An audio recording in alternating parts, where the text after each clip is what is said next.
All right. All right. Welcome. 10-1. 10-1. Chapter 10. Whew.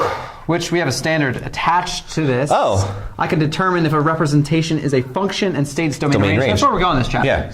We need to talk about that. Mm-hmm. I guess we still need to talk about if a representation is a function and state that's domain and range. Well, we haven't talked about any of that. We're leading up to that, though. We're getting there. We're going to give some instructions on that. But first, okay. Yeah, Mr. Jameson. Mr. Butenhoff. Yes, friend.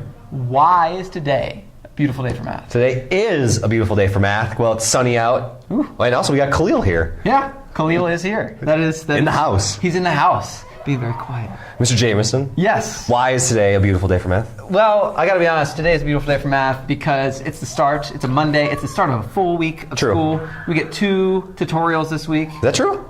You know what? I might have just made that up. But we have the opportunity. You're right. Unless we have an assembly. I don't think we have an assembly this week. Nope. Full week. Yeah. That's the point. So a lot of time. Potential. I love the consistency that I get out of a full week without any interruptions. So, rolling right along, let's just dive right in. 10-1, so, okay, we got, what is this? X values. Okay, so the X values in this graph. The curve lives between X values 0 and 4. Well, okay. You like labeling X-axis. the axis. Oh, there's the X-axis. And then here's the Y.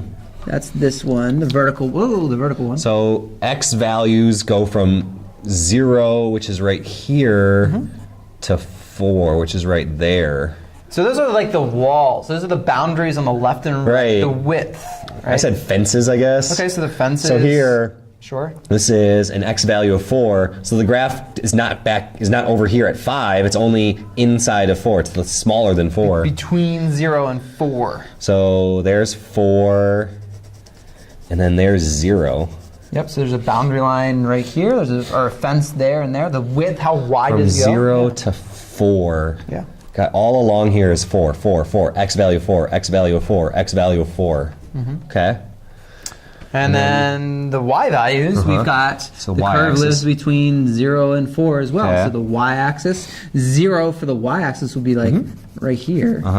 It's like the floor. So Y value of 0 there. Yeah, Y is 0, 0, 0, 0, 0, and Y is 4. So up 1, 2, 3, 4. So 4, Y, on the Y-axis it's there, but Y equals 4, Y equals 4, Y equals 4, all along it. Yeah. 4, 4, 4, 4, 4, 4, Y is 4, Y is 4. So the curve, or the graph lives inside of that. Yeah, so in between those. Perfectly contained in that box. Yep. So there's really only one requirement then. I mean, if there is a graph in here, we don't know what it looks like other than we've been given these instructions. It's got to touch each boundary line. I think that's like a good way of doing it. Well, I'll let you do this. What do you want? I'll go with the one I first did, and that was a circle just because that was kind of fun. Okay. I think it's helpful for the assignment to see here's the shape, and then it lives in these walls. Yep. I could have drawn an infinite number of shapes as long as they live inside those walls and touch the borders. That's great. So there's that one. Okay. And then basically the same thing for the next one. So, okay, the lowest X value is -2, so -1, -2. There it is. X value of -2. So straight up and down, X is -2, X is -2, X is -2, X is -2, all along there. Yep. So that's my lower boundary. And then the highest X value is infinity. So it could be anywhere over here. Yeah, so the boundary on the right, I mean, you can't put a boundary because it goes forever. It keeps going. The graph exists all up in there somehow. Okay. Yep, you got it. And then the Y value is always -1. So Y -1. So here, again, here's the X-axis. Here's the Y-axis. Y is -1. Y is -1. Y right there. is -1, -1, -1, -1, -1. So that actually turns out that's actually, there is no boundary. That is the graph because Y is always -1. And it's going this direction because it's got to go from -1 for the X to infinity. -2 for the X. I'm sorry, -2 for the X. -2 for the X. I might even put points there. Like, that works because that's the lowest X value of -2, and then the Y value is -1. And then that's bigger than -2, that's bigger than -2, but then the Y value just remains -1. Yep. So there's our graph. This is a tricky one. This is a tricky one. Yeah, that's tricky. Yep.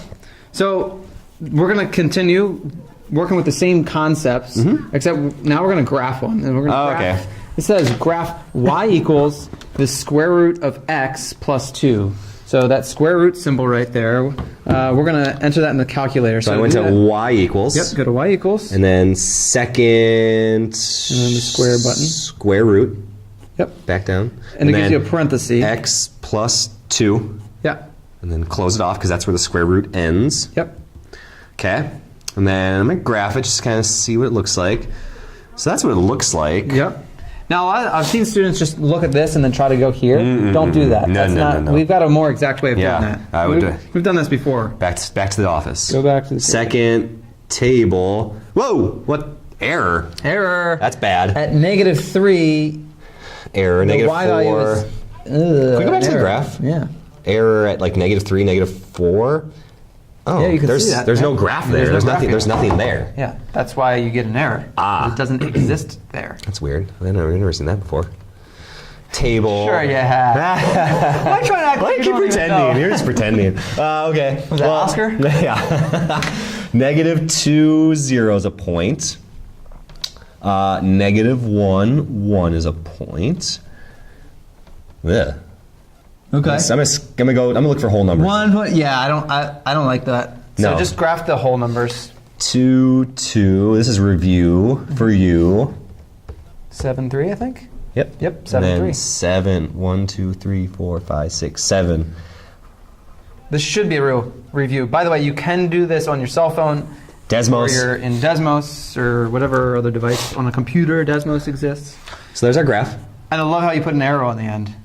I'm learning. Yeah, well, It is April. Late April. well, you know. Okay, so the graph goes like lowest this. It's a half, x value. It's a half of a parabola tipped on its side. What the heaven? Yeah, totally. Lowest x value.